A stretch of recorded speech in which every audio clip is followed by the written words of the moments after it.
The questions swirl around, as 900 million voters across the country get ready to vote in the forthcoming general election. Let's face it, everyone in this country of 1.3 billion doesn't speak with an equally loud voice. Whose voices matter? Whose voices will get drowned in the din? Whose concerns will be centrestaged?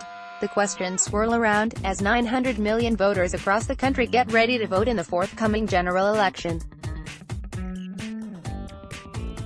Campaign time in India is also the peak season of punditry. Going by political pundits and the chatter in the social media, the BJP will continue to harp on national security as the big issue, positioning Prime Minister Narendra Modi as the supreme leader who can take care of the country, allay Hindu fears, avenge historical wrongs, put Pakistan in its place, make India a space leader in just about everything else that one can imagine. The ruling party and its supporters will also continue to unapologetically raise the specter of Hindu anger. In the wake of the February 14 terrorist strike in Pulwama, and India's retaliatory attack on Balakot in Pakistan, the conventional narrative has tended to predict a second innings for Mr. Modi. The Congress manifesto, released earlier this week, seeks to counter this narrative with promises of a kinder and gentler nation with a Right to Health Care Act, an expanded safety net and a lot more. Then, there are the powerful regional parties who are coming together and who resonate strongly in many parts of India. Anyone who follows current affairs will not be really surprised by any of this. We are now in the middle of the battle of the hashtags in the social media. In this fluid and fast-changing scenario, can one definitively predict poll outcomes? Is there really any one issue that unites voters in the north, south, east and west in this vast and diverse country?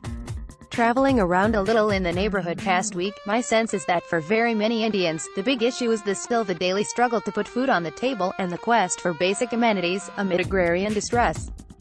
On National Highway 1, near Panipat, I met two people who were studies in contrast.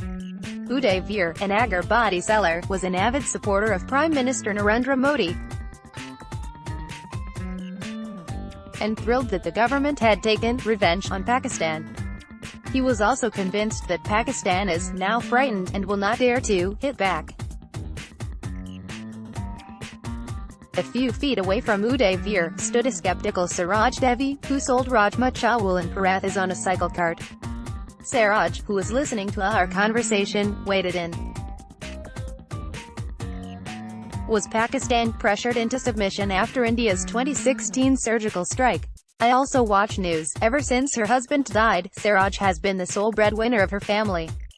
Every day, she stands in the blazing sun for nearly 8 hours, hawking her wares to passers-by like me. Siraj, who hails from Panipat's Siwa village, is trying her best to support her 17-year-old son who wishes to appear for the civil services examination. Siraj said she had not yet benefited from the Pradhan Mantri Ujjwala Yojana, which provides free LPG connections to all poor households. She had heard of the Congress's proposed minimum income scheme, Nyuntam Aay Yojana. She had a cryptic response. A scheme is good only if it benefits me. Otherwise, why do I need to care?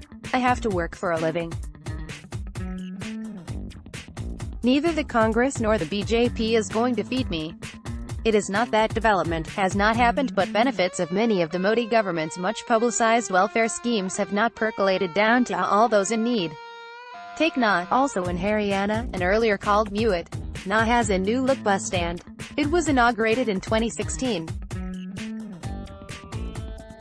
It has a night shelter and a toilet complex run by the non-profit Sulabh Shauchalaya.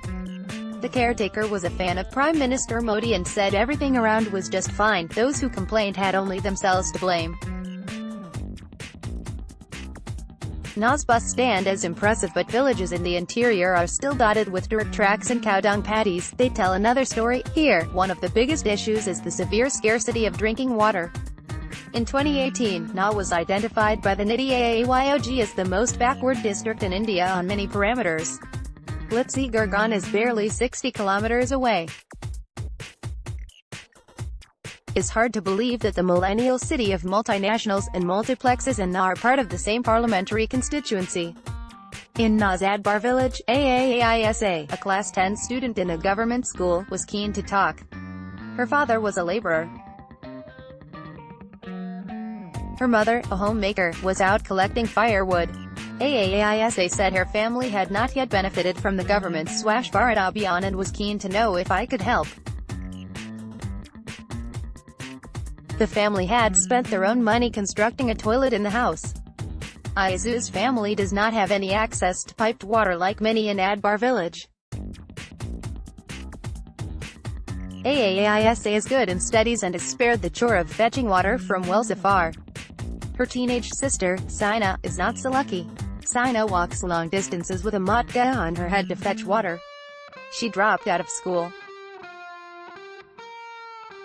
In Na town, I met two young Muslim women who worked part-time. One of them rode a scooter. Both were first-time voters, both had fought social barriers to study and take up work.